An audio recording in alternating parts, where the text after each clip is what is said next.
Programme में एक बार फिर खुशामदीद नाज़रीन। पीपल्स पार्टी के सीनियर रहनुमा कमर ज़मान कायरा साहब की गुफ्तगू आपने सुनी। अब जो सीएम खैबर पख्तूनख्वा ने सिंध का दौरा किया और वहाँ पर जो बयानात हमने देखा कि सामने आए, सिंध हुकूमत के भी बयानात आए और पीटीआई ने भी अपना रद्द-ए-अमल दिया। आज हमने देखा कि कौमी असम्बली के अंदर जो पीटीआई की पार्लिमानी पार्टी का इजलास था, वो इजलास भी हुआ। अचकज़ई साहब के भी अहम बयानात जो हैं वो सामने आ रहे हैं। सेनेटर मिशाल यूसुफज़ई साहिबा हमारे साथ मौजूद हैं, हम उनसे गुफ्तगू करेंगे। और जो ओवरऑल एक पीटीआई के ऊपर तनकीद हो रही है, या जो 9 मई के हवाले से फ्रांसिक रिपोर्ट का एक जिक्र हो रहा है, कुछ तस्वीर और वीडियोस का भी, उस पर हम गुफ्तगू करते हैं। सेनेटर साहिबा, बहुत शुक्रिया वक्त निकालने का। आज आपके इल्म में है कि जो 9 मई के हवाले से फ्रांसिक रिपोर्ट है, उस हवाले से कहा जा रहा है कि तैमूर सलीम झगड़ा साहब की भी वीडियो है, सीएम खैबर पख्तूनख्वा की भी वीडियो है। फिर पीटीआई का एक मौक़िफ़ आ रहा है कि वो जो सीएम साहब की वीडियो है वो तो तकरीबन मार्च के माह की है, और तैमूर सलीम झगड़ा साहब की जो वीडियो है वो तो इस्लामाबाद की वीडियो है। तो ओवरऑल क्या सूरत हाल आपको नज़र आ रही है, ख़ास तौर पर ये जो पंजाब हुकूमत का मौक़िफ़ है फ्रांसिक रिपोर्ट के हवाले से? बहुत शुक्रिया आपका। देखिए, फॉरेंसिक रिपोर्ट की ऑथेंसिटी और सीरियसनेस का यहाँ से अंदाज़ा लगाएँ कि ये जो पंजाब हुकूमत ने पिछले साल एक कंट्रोवर्शियल बिल के ज़रिए पंजाब फॉरेंसिक लैबॉरेटरी या एजेंसी को अपने नीचे कर दिया था। और उस एजेंसी की चेयरपर्सन ठीक है। इस वक़्त मरियम नवाज़ साहिबा हैं, जो उन्होंने अपनी मर्ज़ी की 13 रुकनी टीम बनाई है अपने साथ। जो डीजी साहब बाइख्तियार थे, उनके तमाम इख्तियारात सलब कर दिए और वो किसी भी टाइम डीजी को रिमूव करने का इख्तियार रखती है। तो इन्होंने इस इदारे को एक सियासी इदारा बना दिया है। पिछले साल मेरे ख़्याल से मार्च 2025 में ये बिल लेकर आए थे और उस बिल के नीचे बाद ही ये तमाम तर कार्रवाइयाँ हुई हैं। तो फिर आप अंदाज़ा लगाएँ ठीक कि ये है। कैसी रिपोर्ट होगी। ये बिल्कुल एक सियासी रिपोर्ट है।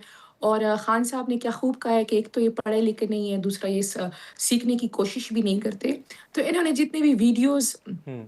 जो 19 दिसंबर को एक यूएसबी के ज़रिए पंजाब भिजवाई गई और फिर वो रिपोर्ट आई, तो वो ऐसे ही है जैसे कोई भी किसी भी वक़्त कहीं पे भी मौजूद हो और ये वो वी उनकी कोई वीडियो बना के उनके प्रोफ़ाइल पिक्चर के साथ थ्रू करे और फिर कहे कि जी ये 9 मई की वीडियो है। जैसे आपके प्रोग्राम की मेरी वीडियो ठीक उठा है। ली जाए और मेरे प्रोफ़ाइल के साथ मैच की जाए और कहा जाए कि जी ये 9 मई की वीडियो है।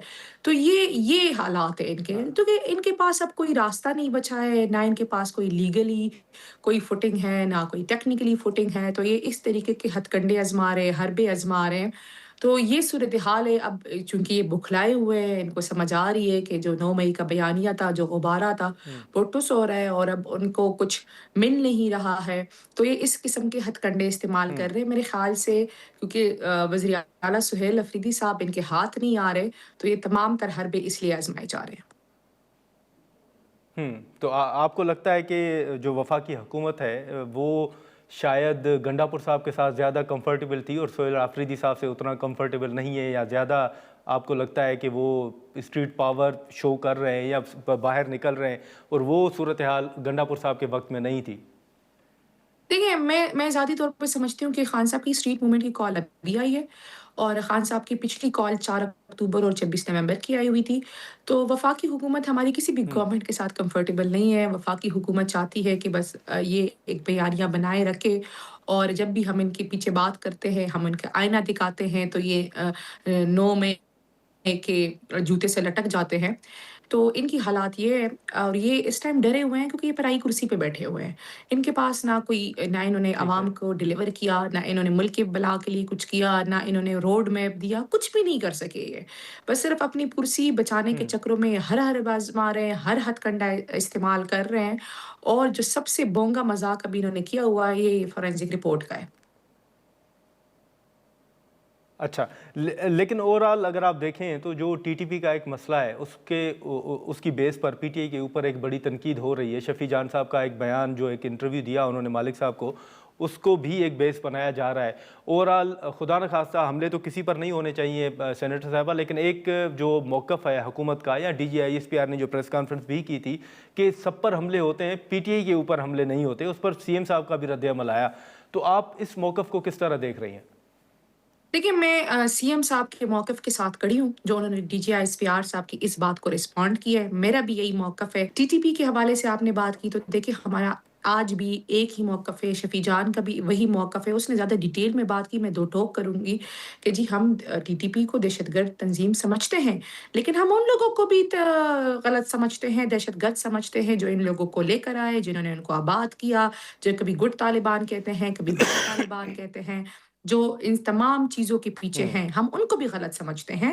اور جو بھی شخص ریاست کے ساتھ وفادار نہیں ہے، جو اپنے ذاتی مقاصد کے لیے یہ تمام تر حربے کرتے ہیں، ہم ان کو بھی دہشت گرد سمجھتے ہیں۔ تو ہم صرف ٹی ٹی پی کو دہشت لیکن گرد نہیں سمجھتے، لیکن ہم مشال تمام یوسف ان بھائی صاحبہ تمام تر عوامل کو وہ تو دہشت آپ گرد کے اوپر سمجھتے ہیں۔ تنقید ہوتی ہے، دیکھیں ہم ان وہ تو تمام تر آپ کے اوپر عوامل تک، تنقید کرتے ہیں کہ ان لوگوں کو آپ لے کر آئے۔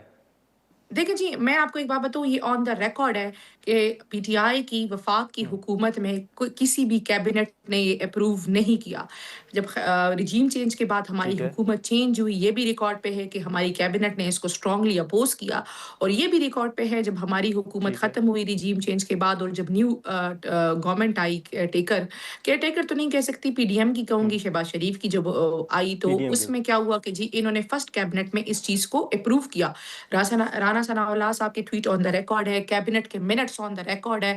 یہ تو نہیں ہو سکتا نا کہ یہ جو کر رہے ہیں ہم دیکھیں، ہم بند کمروں کے فیصلوں پہ ہمیں اعتراض ہے، ہم اس کی مخالفت کر رہے ہیں کہ یہ نہیں ہو سکتا کہ جی آپ اسلام آباد کے ڈرائنگ روم میں بیٹھ کے خیبر پختونخوا کے مستقبل کا فیصلہ کریں گے۔ آپ یہاں آئیں، آپ عوامی نمائندوں کو اپنے ساتھ بٹھائے، آپ مسئلے مسائل کا پوچھیں، آپ پروز اینڈ کونس کا پوچھیں، پھر آپ لوکل ہے ان کو کانفیڈنس ملے، پھر اس کے بعد فیصلے کریں۔ لیکن اس سے پہلے ہمیں آپ نے اسٹامپ پیپر میں لکھ کے دینا ہے کہ اس مرتبہ جب آپ کوئی آپریشن کریں گے، کوئی چیز کریں گے، تو اس کے بعد دہشت گردی نہیں آئے گی۔ یہ تو نہیں ہو سکتا نا کہ جی کہ ہر 3 سال بعد آپ آپریشن کر رہے ہیں، پھر آپ کہتے ہیں جی ہم نے علاقہ کلیئر کر دیا، پھر 3 سال بعد آپ دوبارہ آپریشن کی باتیں کرتے ہیں۔ اس ٹائم 14,000 انٹیلیجنس بیس آپریشن ہوئے ہیں، 22 میجر آپریشن ہوئے ہیں، آج پھر دہشت گردی، آج پھر تیرامل نقل مکانی کی باتیں ہو رہی ہے، لوگوں کو ڈسپلیس کرایا جا رہا ہے، سیم باجوڑ میں ہوا، سیم وزیرستان میں کرایا جا رہا ہے۔ تو ہمارے صوبے نے اس کی بہت بڑی قیمت چکائی ہے دہشت گردی۔ تو آپ ہم سے بہتر نہیں سمجھتے یہ ساری چیزیں، ہم نے قیمت چکائی ہے، ہم نے جانیں دی ہیں، ہمارے لوگ در بدر ہوئے، ہم نے مالی نقصان اٹھایا ہوا ہے، ہم نے جانی نقصان اٹھائے ہوئے، ہمارے لوگ شہید ہیں، ہمارے پولیس والے شہید ہیں، ہمارے جوان شہید ہیں، فوج کے لوگ شہید ہیں۔ یہ کیا کر رہے ہیں آپ لوگ؟ یہ آپ کو ایک دیر پا پالیسی بنانی ہوگی، یہ سیکنڈ کی پالیسیوں پہ مزید ملک نہیں چل سکتا۔ لیکن اوورآل جو دہشت گردی کے حوالے سے ایک معاملہ ہے، اس میں یہ بھی تو کہا جا رہا ہے نا کہ جو پی ٹی آئی ہے وہ رکاوٹ ہے، جیسے آپ نے آپریشنز کا ذکر بھی کیا، کیا اس دیکھیں جی معاملے پر مجھے بھی یہ بات بتائیں، چیت ہو سکتی ہے یا؟ دیکھیں جی مجھے یہ ہاں بتائیں جی، کہ پی ٹی آئی بند کمروں کے فیصلوں میں رکاوٹ ہے، P T I drawing room کے فیصلوں میں رکاوٹ ہے۔ آپ نے کب وزیر اعلیٰ صاحب ہاں کو بٹھایا ہے اور ان کے ساتھ بریفنگ کی ہے؟ آپ نے کب اڈیالہ جیل جا کے ہمارے لیڈر عمران خان کو سیکیورٹی بریفنگ دی ہے؟ آپ نے کب تمام پارلیمنٹیرینز کو کانفیڈنس میں لیا ہے؟ آپ نے کب لوکلز کو کانفیڈنس میں لیا ہوا ہے؟ یہ تو نہیں ہوگا نا کہ جی آپ رات کو فیصلہ کریں گے کہ صبح ادھر آپریشن ہوگا اور ہم کرنے دیں گے، اور آپ کے بند کمروں کے فیصلوں کو ہم ٹھیک ہے، مانیں گے۔